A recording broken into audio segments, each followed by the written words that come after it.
for the JC. Mm-hmm. And just to start off, I want the alumni to please like state your name, like what year of college you're in, and then your major and which university you're attending or have attended in the past. Oh, we can start off. I was gonna say we can start off alphabetically, so it would be Elijah, Emily, Kaili, Michael, and Tashi, then Vanessa. Okay.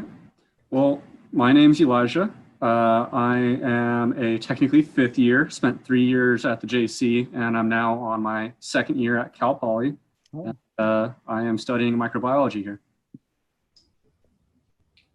Oh. Oh, is that me? Sorry.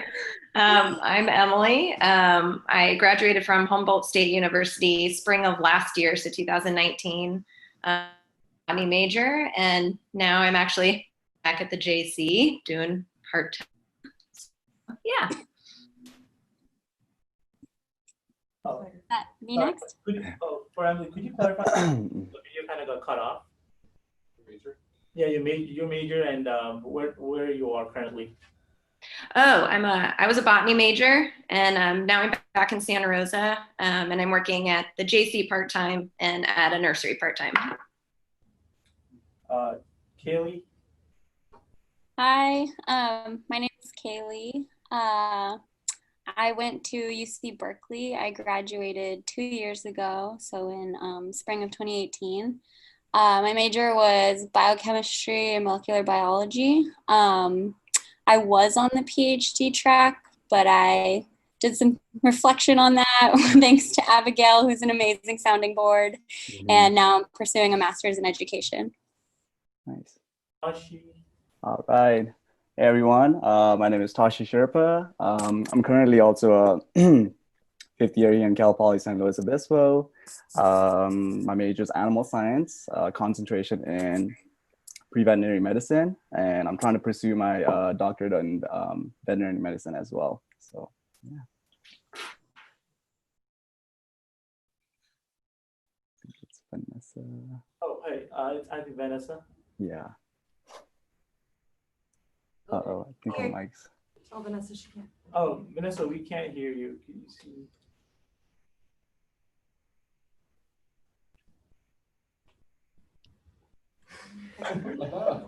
Yeah. Vanessa, can you get your microphone to work? Okay, try now.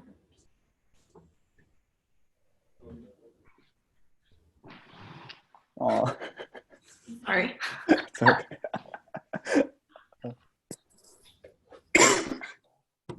Oh no. Okay, when she comes back, yeah. Ken's back in. Okay. So the first question I want to start off with is why did you decide to transfer to your current university? And the question goes to Elijah and Emily and Vanessa. Can you guys hear me? Yeah. Oh, yes. Yeah. Perfect. Yeah. Okay, I had to exit and come back in. Okay, so I graduated from Berkeley in May, and I'm going to apply to med school this June. I'm currently doing research at Stanford's dermatology department, and my major, it was nutritional sciences and toxicology with a specialization in physiology and metabolism. So that's me. All right. So we'll get ready to start our panel. The first question goes to Elijah, Emily, and then Vanessa. Is why did you decide to transfer to your university? So the reason I chose Cal Poly in the end is, one, it had a pretty big name when it came to biotech, and ever since high school, that's where my mind was. But in the end, what really made me decide to follow through on this is looking up the school. They had a really high emphasis on small classroom sizes and lots of lab work. So the school actually has a motto called "Learn by Doing," and they really make us do that. So I really love how much they have us in labs practically applying the knowledge. Emily, why did you decide to go to Humboldt? Well, it's actually one of the few schools that still offers a botany program, an actual botany degree. I decided to go there. They also have a lot of really interesting taxonomy classes that I was excited about taking. And it is a smaller school also with small class sizes and a lot of lab time, which is really nice because it gives you a lot of time to really like get into the material. So that's why I decided to go there. And it's also not very expensive compared to a lot of other schools, which is a factor for me. So yeah. Vanessa, how about you?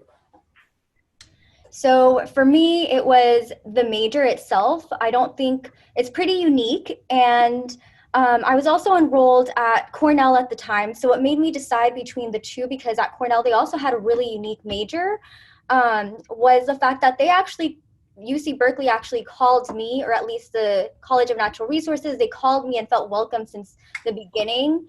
So that's another huge thing. Do you feel welcome at the university? When I visited the campus, I felt totally fine there.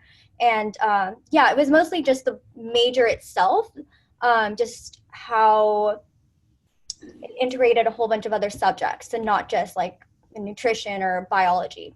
So that was the main reasons. Like you talk about like feeling welcomed, and this question goes to like Tashi and Kaili. Like, how was your experience when you first like transferred from a junior college to a four-year college? Do you want to start, Kaili, or should I go? Let's start with Kaili first. Yeah, I'll go with Kaili. Okay. Okay.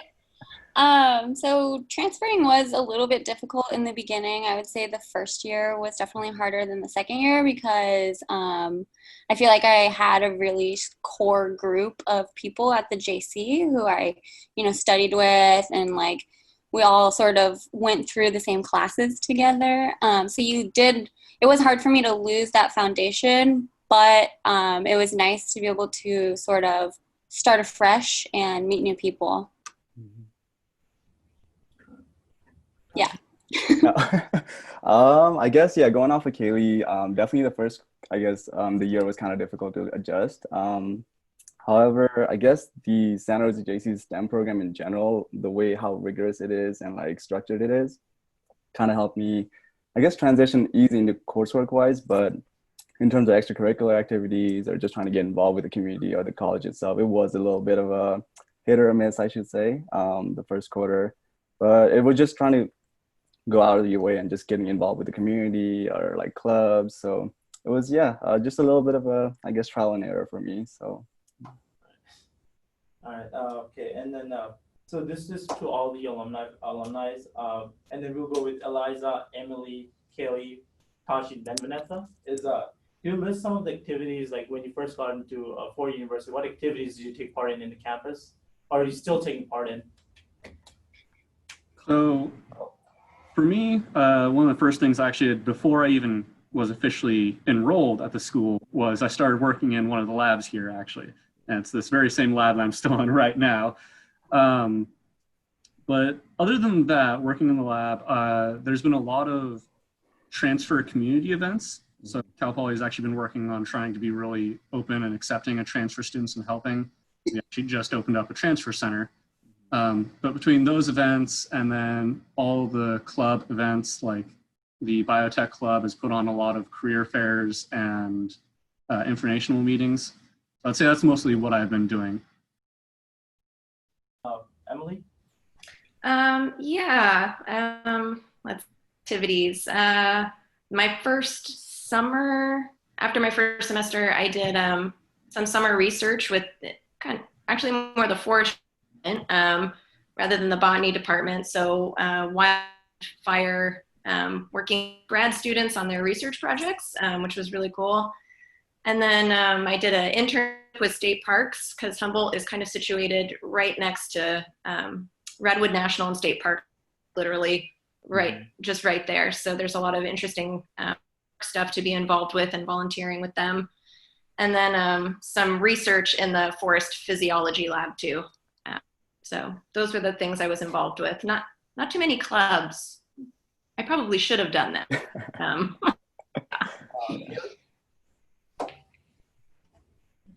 Kaili? So activities. So being a transfer student, at least for me, it was a little bit difficult finding a research lab immediately. I didn't really look beforehand, and I knew that I didn't want to do research in my first semester because I wanted to use that semester sort of as just like a grounding, kind of acclimating to my new environment.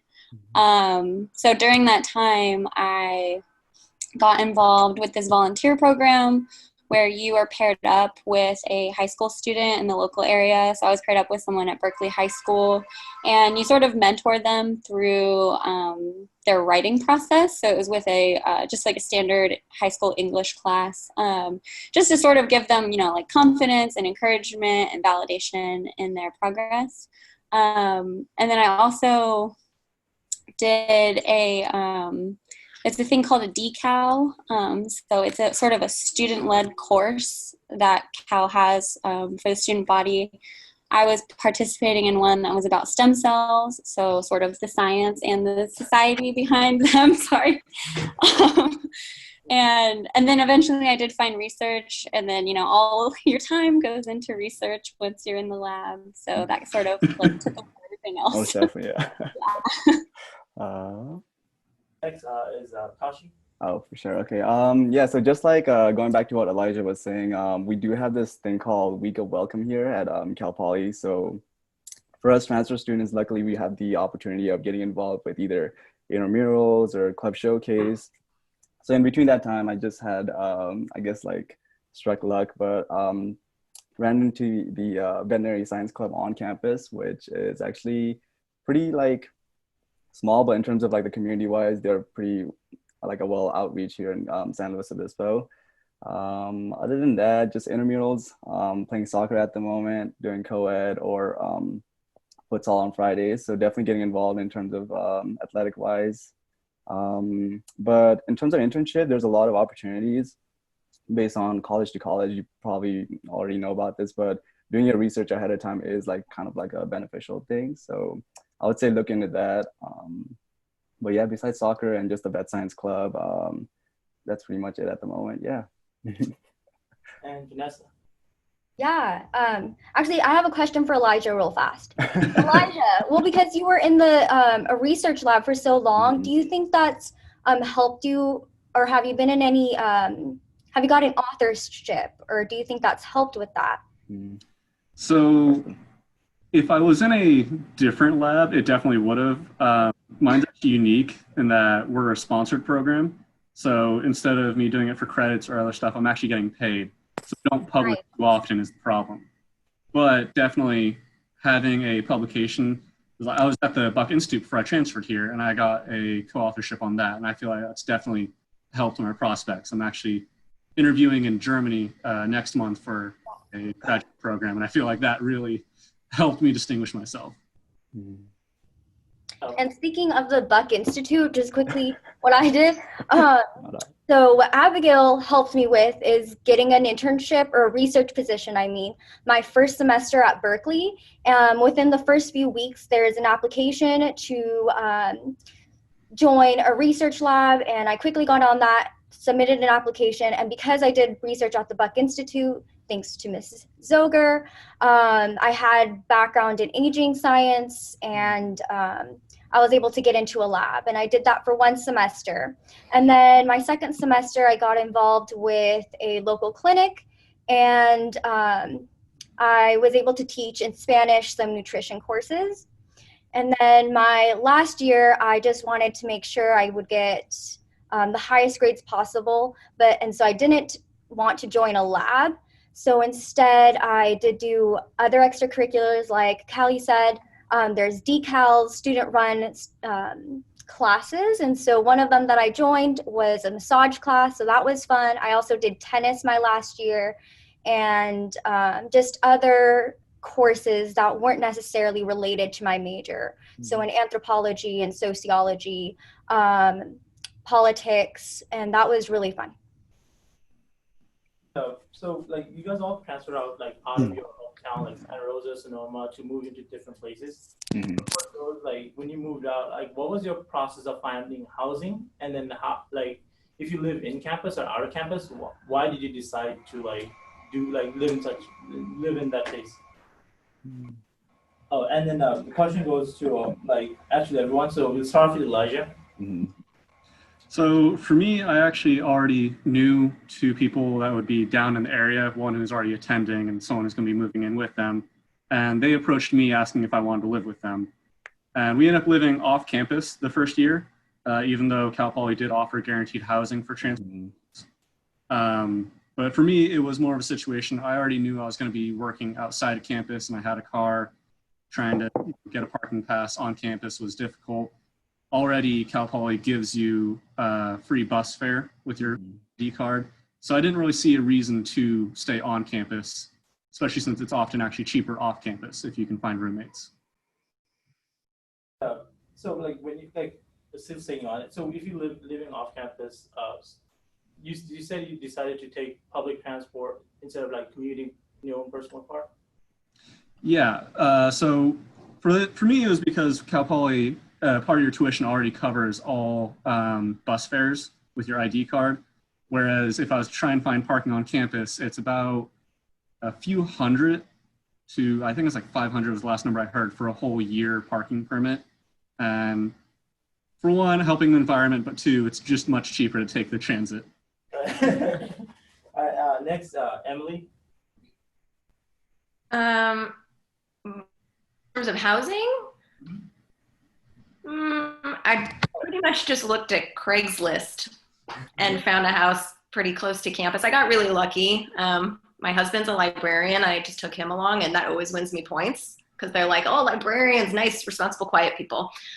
So it was pretty easy for me, but I know that in Humboldt, there is a lot of campus housing, which from what I've seen is not like the sparkliest, most exciting place to live. It is really competitive to find housing there. And I know a lot of people, you have to start looking early if you want to find something good. Yeah, I just happened to get lucky. And then regarding like, since you lived off campus, how do you decide to commute on campus? Like you bus passes like Elijah, or did you just personal car was easier? I like to walk, so I just walked. Oh. But I think the buses are free for students. I ended up having to take one. Arcata is really small. If you end up living in Arcata, you can pretty much walk to campus or around town, like everywhere in like 20 minutes. It's really small. Next, Kaili. Regarding your housing, where did you decide to live and why? Yeah, I looked at the on-campus housing, and it was definitely out of my budget. So I decided to look for a shared apartment because I was transferring at the same time as someone else that I knew. And so I just started to look literally the moment I finished the JC, like the very, very beginning of summer, and even like maybe a couple weeks before that, because the Cal semester maybe ends like a week earlier. So, all the students are like taking their finals, throwing their stuff away, leaving. So I just like tried to be as quick as possible and was able to find something close to campus that wasn't crazy expensive, which is also unfortunately another luck story. A lot of it does come down to luck or word of mouth. I would say if you know someone who goes to school where you are hopefully trying to transfer to, bug them all the time. Ask them if they know people who know other people who are subletting a room or want to move into a house. Yeah, so I didn't have to also take public transportation, although it was free. Buses were free in Berkeley for students, but I lived close enough that I would also walk. It was about a mile. Oh, yeah. For Kaili, how early did you start looking? Like March, or because I know when I've moved, if you look too early, then there's like nothing for when you're gonna move. But like, right. Typically, students who are graduating, they're like, I'm graduating, so I'm gonna list this because they already know they're gonna be gone. What is it, like May 15th or whenever their last final is, or the commencement ceremony, if they're staying for that. So I started looking. Let's see, maybe March, April. I just would like peruse Craigslist, or Berkeley specifically has a site called Cal Rentals. You have to be accepted to their program in order to access it. Only people who pay like a subscription fee can post on there. So that's where I actually found my apartment. Yeah, so it's housing that's only open for students, faculty, and staff. Thank you. Mm-hmm. And then Tashi, what about you? Can y'all hear me? Sorry, mic's going on and off. Pretty much Elijah covered everything, to be honest. Since we're both like transfer students and we're looking for, I guess, off-campus housing, it just was more convenient for me as well because I already had a car, knowing that I was going to be commuting back and forth from home. But the great resource is either Craigslist. Facebook was a big one for me. I think Emily kind of covered that. There's like a little community that you can go on. I think every I guess campus offers it with on-campus housing or off-campus housing. So if you get admitted by the admin, then you can pretty much go, and they have tons of listing in terms of what kind of housing you would want to do. For me, it was just more convenient to just stay off housing for work purposes and just commute back and forth from home, I guess, at my own leisure. So yeah. What about Vanessa? Yeah, so I lived off campus. The first year I found a place, and this was super lucky again. I found it literally the week before school started. This was the transfer year, right? And so it was a 10-minute walk, so I would walk. Berkeley has a lot of hills, so it was a workout. And then my second year, I found off-campus housing again, but I would have to take the bus. It wasn't too far, and it would just be the free bus that Berkeley provides. And Berkeley also, if you stay on campus after midnight or something like that, I would stay until 3 a.m. sometimes. They have their own free bus rides, and so I would get that free bus ride that Berkeley has after that time. There's also my friends, a lot of them did the co-ops, and those are super cheap, but you are living with tons of other people. There's ones that are all, you can look into them. There's different types of co-ops, but they're just super cheap, and so that's another option for a lot of students. Yeah. So before this question, we talked about like activities that you're focused on campus. I want to talk about like some things that you guys can do off campus, maybe to blow off steam, like to like enjoy personally. If you guys can talk about some of the activities that you can enjoy in like your town, or maybe like some things that you could do. Starting with Elijah. There we go. So for me, what I like to do a lot actually is San Luis Obispo has beautiful hiking locations everywhere, basically. The entire place is just super beautiful, so a lot of free time gets spent on hiking. I also do line dancing, believe it or not. So that's a fun thing to do, but if you're onto that type of stuff, SLO also does have a really strong downtown center for all those midnight activities. What about Emily? I'm a really big hiker, so hiking was mostly what I did in terms of out of school activities. Like I said, there's the Redwood National and State Parks right there. There's also really great beach systems, beautiful dune systems to walk around on. I know a lot of people did like surfing. Surfing's really big up there. I'm terrified of the ocean, so not be me, but a lot of people did that. The downtown is nice, actually. It's cute. It's got a really great farmer's market on Sunday. If you're a food person and local produce, there's an awesome farmer's market. And then on campus, they get a lot of really good performance and art coming through. So music, theater, dance, that kind of thing. Yeah, there's a lot of cool stuff. Next, Kaili. So like activities aside from school. Mm-hmm. I really liked taking the BART into the city and just playing tourist. Now I work in the city and it's not so fun. But it's nice to be so close to all these different like metropolitan areas. Exploring Oakland and like other parts of the East Bay have been really cool. Again, I'm a big hiker, like it seems like other people on this panel are.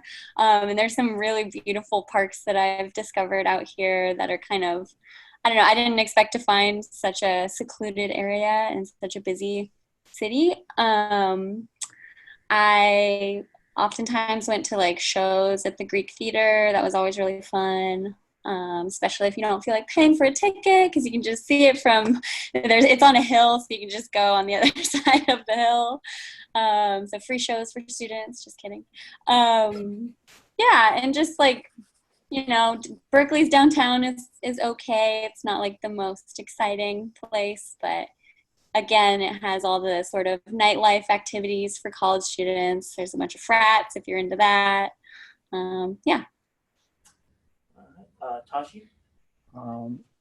Yeah, going again, back to Elijah, there's a lot of like outdoor stuff. I'm big into hiking, so luckily we're fortunate enough to get good weather out here in the Central Coast. Along with the hiking, we also have like great beaches outside. So a little bit of, you know, Avila Beach here, or you get Pismo, a little bit of drive.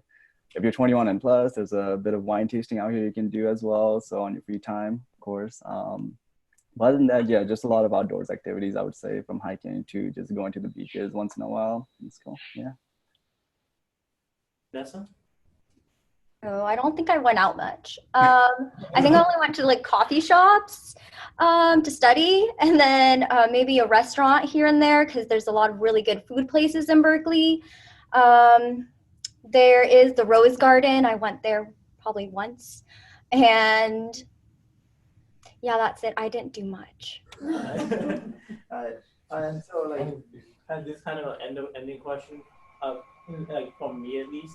So regarding like, because throughout this panel, you've given like subtle tips throughout your like all the question sections.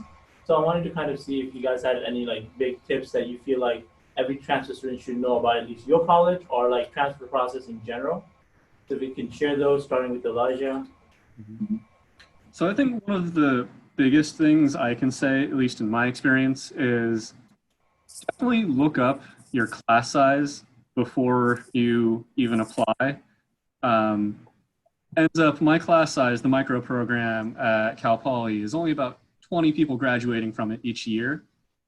Meanwhile, much of the other programs have closer to 100 or more graduating each year. And so I stayed for 3 years at the JC to have a lot of my units not count because I'd be over the transfer limit just to fill their requirements, when everyone else I've talked to that's transferred this program transferred after 2 years. I would definitely say look into that. Otherwise, definitely try to find a group of people that you can really synchronize with. As being a transfer, you're very out of your cohort.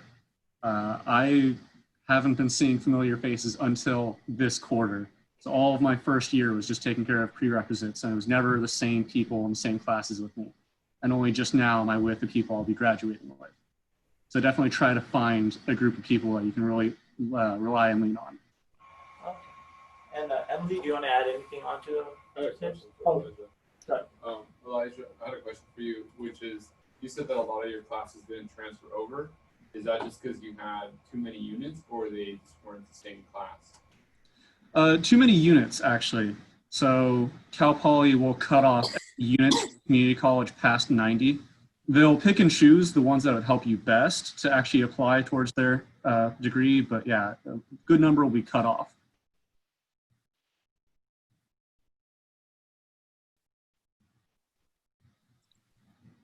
I didn't catch that, sorry. Have to retake classes that you had already taken at the JC, or were they new GE classes?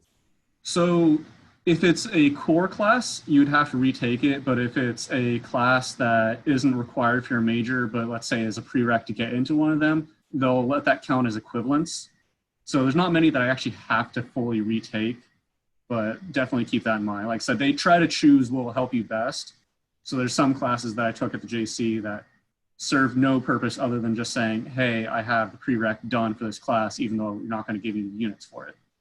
Good. One more question. And sorry, last question. Did you find out like the day you arrived at campus that not all things were going to transfer, or did you meet with a counselor beforehand? So I think I found out about a month before classes started. Generally what it was is they let us know we got accepted, then we went through, and finally about 3 months after being told we were accepted, they gave us our degree progress report, which just said, here's all the stuff on your degree that you have complete. Here's what you need to do. Here's all the units that you transferred with. Here's what we're giving you credit for, and here's what we're not giving you credit for. But that was the most laid out they'd made it. I had to piece that together myself after that initial list.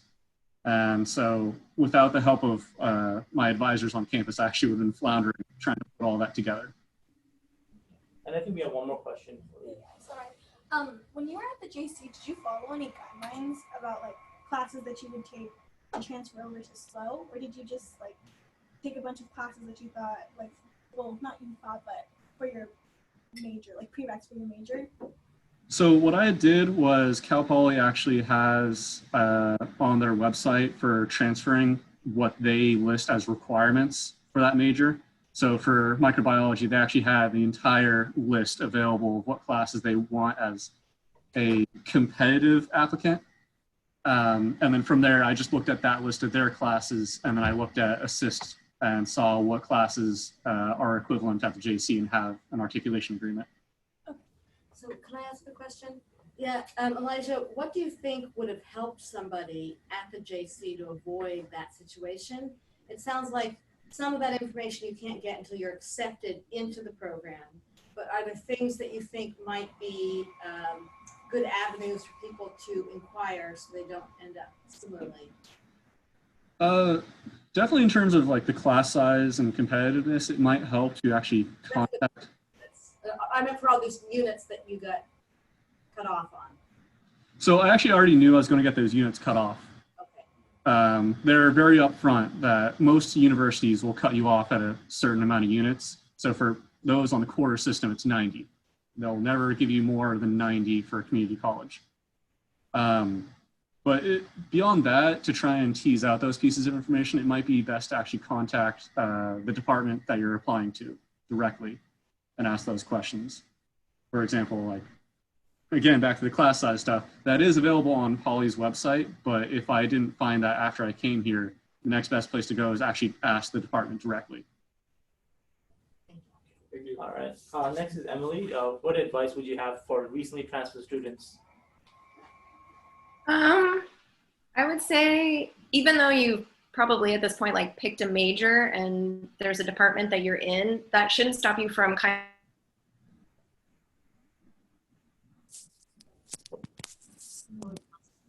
as a botany major, there weren't really any botany professors on campus that were doing active research and things I was interested in. So I actually had a lot of stuff with the forestry department, which was really cool because I met more people and got more experience like through those. So like working with the Wildland Fire Laboratory, then I worked with the Forest Physiology Department and worked on a paper with them. And then I got hired for summer work with USGS because people that I worked with on campus knew people with USGS. So it's all kind of like an opportunity to network. And as a transfer student, like you're kind of missing those first 2 years there of making those connections. So it's always good to like explore and see what people are doing and just, I don't know, they're really open to talking to you and having you involved in whatever you want to be involved with.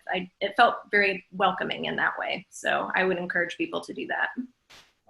Could you repeat the first half of it? Because the video section of it got cut off. The beginning part of your tip, like regarding like having an open mind when going into like for your college. Yeah. Could you do a little bit of those? Because I think you got cut off a little bit.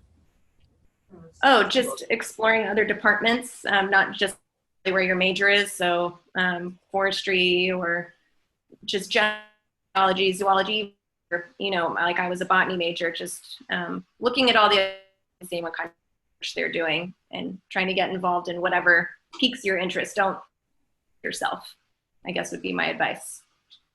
Oh, thank you. Kaili, what advice would you give? I would say that something that really helped me get through the transfer experience was getting to know the GSIs in my courses. So commonly the way that the classes, or at least at Berkeley, are set up is you have a lecture twice a week and then a discussion section once a week. And getting to know the GSIs, getting really sort of like FaceTime with them, like going to their office hours, because it can be either intimidating or a little too packed in the professor office hours. So if you really want to like form a connection with someone who can give you genuine leads on getting research positions, GSIs are a huge resource there. Many of the people who were in my class, they got their positions through GSIs and courses that they were taking. Yeah, I was gonna ask them, what's a GSI? Oh, I'm sorry. I should have said that. So a GSI is a graduate student instructor. So typically, in order for their funding in whatever lab they're in to be paid, they can sort of like help that funding by working as TAs, essentially. So they lead an hour-long discussion, they grade your homework, they grade your tests. They're sort of like who you report to in this class. Because maybe the class is like 200, 250 people, you know, and the professor can't deal with all those people. So it's sort of sectioned out, and each GSI has like a cohort of 20 to 30. And I've formed my greatest connections with my GSIs. You know, I also formed connections with professors, but people who I still email and like ask things about to this day were mostly GSIs. Yeah. Next, Tashi, what would be your advice to like bring this year, or maybe like planning on transferring? For me, I guess personally, it's just talk to your counselor or talk to your professor, because definitely know, I guess, transferring units, because like Elijah said, a lot of my classes I didn't realize until I got accepted that they weren't transferable credits, so I had to kind of make it up once I got here. But good thing about Cal Poly is that they have this degree progress report, which kind of like is like a checklist for you. So like just like assess.org, we have this degree progress report, so you can just go check it off. Just take advantage of the, I guess, the resources that will apply to your college and stuff like that. Another great advice that I could give you is probably your FAFSA or scholarships and stuff. Definitely look into those as well. See how much your school is willing to provide. Just at the end of the day, you could be at like this nice location, but if they're not providing another financial aid, you know, just little factors here and there. I guess like the details for me was kind of like the nitty-gritty stuff, I guess, towards the end once I transferred over. But yeah, other than that, Mesa, you guys are already there, so it's pretty much a good start. I would talk to probably Professor Abigail or the bio department, just get some letter of recommendations that they can offer as well, which is really good. But yeah, just in terms of, I guess, getting connected or getting involved with your professors right now, it's I guess like a good advice I could probably pass it on. Yeah. And regarding the degree progression report, is it something that you kind of get when you get accepted in, or is it something that? So yeah, each department in Cal Poly here has their own degree progress report. Like for Elijah, he probably has his own degree progress report versus my animal science department, we have our own. Fortunately, if you can just go to the admissions and records or just go online, they have it all listed out like a flow chart kind of thing. So you kind of can assert where you are, like from coming from the community college to the four-year university, just to see if you're on track or not, just a little bit, I guess. So. Thank you. And next, Vanessa, what would be your tip? Yeah, so I was in the College of Natural Resources and I loved it. So y'all should all go there. They had small classroom sizes. Again, they were very, the classes you could take, they were very open to,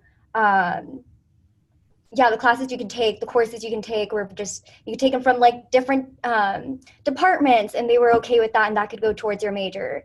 And I never had a problem with going to office hours and talking to my instructors. It was just, and the counselors were always available for you. So the College of Natural Resources for me was incredible. And so again, just like take courses outside of your major if possible. If I could go back, I'd take a lot more of those as well.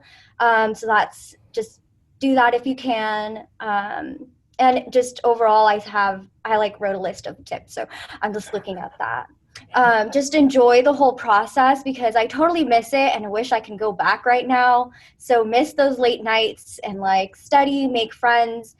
Interestingly enough, my first class, biochem, I sat in the front row because I was like, okay, I'm going to go in and do my best here. I'm going to sit in the front row. And everyone in the front row were transfer students, not kidding. And those were my friends, people that I still hang out with to this day. For the first year, we ended up taking the same courses, which was awesome. But then the second year, it was a little more difficult, but we still found time to study with each other. And the other thing is, so my friend, also from SRJC, he also took biochem with me. And we would walk with the instructor to his office hours. And we were the only two in this huge class who would walk with him. So this professor got to know us by name. And just because we did that, at the end of his section in the course, he wrote down our name and he said, okay, this might help when I evaluate in the end. And our friend got, my friend, who was also at SRJC, asked if he could join the lab, and he just got accepted into that professor's lab. So that's another way to connect with a professor, just walk with them out after class. Another thing I have, if we have time. Well, I just want to say, Vanessa, I've heard from people that the different colleges at Berkeley can be quite different in the different majors, in their tone and their welcome and their friendliness. Yeah. I have heard that the Natural Resources Department College is a much warmer, more comfortable environment. Kaili, would you agree with that? I've never experienced the Natural Resources College, but I was in the College of Letters and Science, and it was a little more like you kind of have to fight for your way through the crowd, sort of. I think it's a bigger overall size, so they're dealing with like a higher volume of students in terms of the academic counselors, so it's very hard to see a counselor. But it was still like I didn't feel unwelcome, especially departmentally. The MCB department was very, very on top of it and provided all kinds of resource and support. I would mention they do have a special class for transfer students in your first semester at Berkeley. It's just like a transfer seminar for people in that major. And you sort of just learn about like resources on campus. I'm sorry to interrupt, Vanessa. No, that was great. Yeah, just because I have this biased experience of being at the College of Natural Resources that I had like really great. But again, that goes to what Elijah is saying at the beginning, where it's like smaller classroom sizes or just like a smaller department. And for me, that benefited me a lot because I was able to meet with my professors anytime, really. What else? Oh, so in terms of financial assistance, there's also this form, and I don't know if this is only for UC Berkeley, which I don't think so, but there's a fee adjustment form. So after you start, you can, for example, they estimate how much you're going to pay for rent outside campus or on campus. And for me, it was a lot more, it was more than what they estimated it to be. So I would fill out this fee adjustment form, and they would give me more money for that. So that's something else to look into. And yeah, I think those were my main tips. Yeah. What majors are in the College of Natural Resources? Is that like biology, ecology kind of stuff, or what is natural? Oh my gosh, it was like, okay, so that's again why I liked it so much. It was so broad. They had like forestry, they had again like nutrition and new toxicology, and they had 3 specializations with that. They had the physio and metabolism, they had dietetics there, and toxicology as another specialization. And there were so many. I know there was like someone who was studying like architecture there too, or as a specialization along with like something with the environment. It was just, you need to look at their majors. They're pretty cool. Yeah, thank you. And along with that, there's also a way for you to develop your own major. So also look into that. You can create your own major and like create certain classes. So that's something really interesting that I didn't learn or know you can do until afterwards, when I met people who were telling me their majors, and I was like, what? Like in the classes they were taking, they're like, yeah, I created this. So that's also pretty cool. Thank you. Yeah. Can I ask a question about that actually? Do you know anything about, is it difficult to put on a resume something that you so readily will an employer or research lab accept a major that they've never heard of before?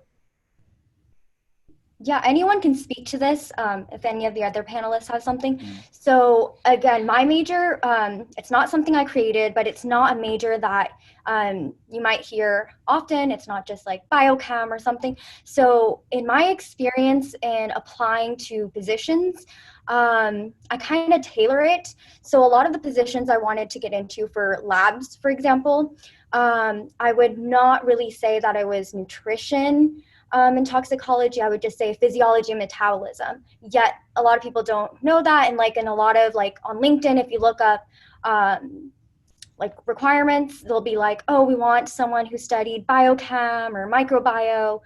So you kind of have to tailor it or yeah, that's what I've had to do. But then again, always think about your end goal if you have one. For me, it was med school, and so that doesn't really matter for me. So if any of the other panelists have something to say about that. I think that just for career-wise, at some point it matters what you've done and your experience. So internships and working in labs and doing that kind of, that's what really matters.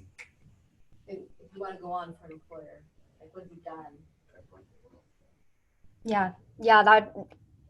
Yeah, I think like experiences, and if you can explain what the major is, and sometimes I would assume it'd be like so interesting to hear more about someone who studied something that is different, but I don't know, I'm not an employer. But I don't know who necessarily, if Vanessa can answer this, but I'm not sure, like when I applied for Berkeley, like is it dependent on the major, which is depending on what college they're going to put you in, or is it you pick the college that you're going to apply to?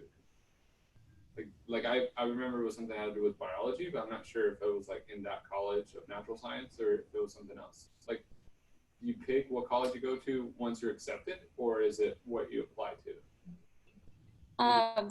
For me, at least, what I remember is you're applying to a college. So I applied to the College of Letters and Sciences, and then within that college, you select a major and you fulfill those major requirements. That being said, you can also transfer between colleges. It's not super easy, but it is a possibility. If you're like, ooh, this was not right, like I want to go to College of Natural Resources, you could do that if it came down to it.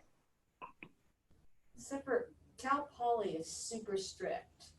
When you apply, you have to stay in that major. I think they make it very difficult. They make it very difficult for you to switch to majors that are in different colleges. So if you stay, like for me, if I want to switch from microbiology to biology, it's actually not that hard because it's still within the College of Science and Math. And even then, the two departments are so close together that a lot of the requirements are shared. What they don't want is someone who comes in for English and then decides along the way, maybe I want to go into engineering, because it's such dissonant classes and it increases your time spent there, because a lot of your stuff taken for the English major can't be applied to that engineering major. And so that's why they don't make it easy to switch majors because of that. So the panel questions are done. If anyone like has general questions about like any of the colleges that are here, feel free to ask that. Okay. Oh, and sorry, wait, can I say something about, so Kaili said that you looked at the college and then the major? Okay, I looked at majors and then I didn't really look at college or whatever. So I like selected my major outside of like, I was just looking, when I was looking at what universities to apply to, I was just looking at a list of majors they had. And whichever interested me, that's the one I was going to apply to. And then I found out, oh, it's in this college. So that was my process in applying. Yeah, I think maybe it was similar for me too. I think I knew that from previous experience, like maybe people who had transferred before me, that they had also gone to the College of Letters and Science. So I didn't really look at other colleges. I was like, oh, this is where I'm going to go because they have these majors. Because there's also like the College of Chemistry. Yeah. And it's like they offer very, very similar coursework to like a biochemistry major. And you could be like a chem bio emphasis, whereas for us it's biochemistry. So it's very like, there's a lot of crosstalk there, but I think I just sort of knew College of Letters and Sciences is where I was supposed to look. But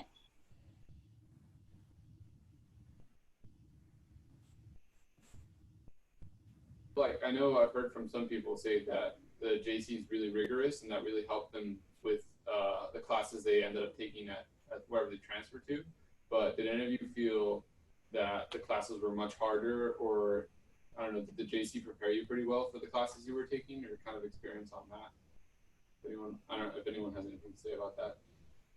I feel like the classes I took at the JC in some ways actually over-prepared me. Mm-hmm. So for example, if any of you are taking Bio 2.1 there, I found that when I came to Poly and took upper division cell bio, a senior level cell bio, the class was not a challenge for me at all because 90% of what was gone over in that class was actually gone over in Bio 2.1.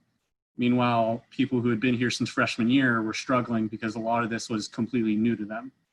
But a lot of my classes, it was basically similar to that, where I felt like I pretty much learned most of the stuff at the JC. And it's not until now where I'm taking really genuinely new topics like virology.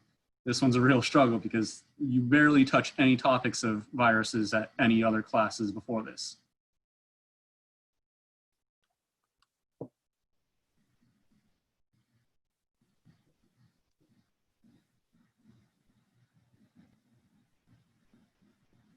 Was something that you guys could go back to past versions of yourself and say, hey, you should have done this different? Is there anything in particular that you would have said to that past version? So for me, as I was saying, I did like tennis one year, I did like research for one semester, and then this and that. I wish I would have been like, okay, or I guess, I don't know if I wish, like, I don't regret anything, but there's people who like have a passion for something and they find like one club that they just like devote their time to, and it's like they're passionate about what that club is doing or something. So I kind of wish I would have found that. Yet again, I don't regret any of my experiences there or anything, but just like just remind yourself of your passion and find yourself that niche wherever you go. It's just keeping that passion in mind is like the hugest thing.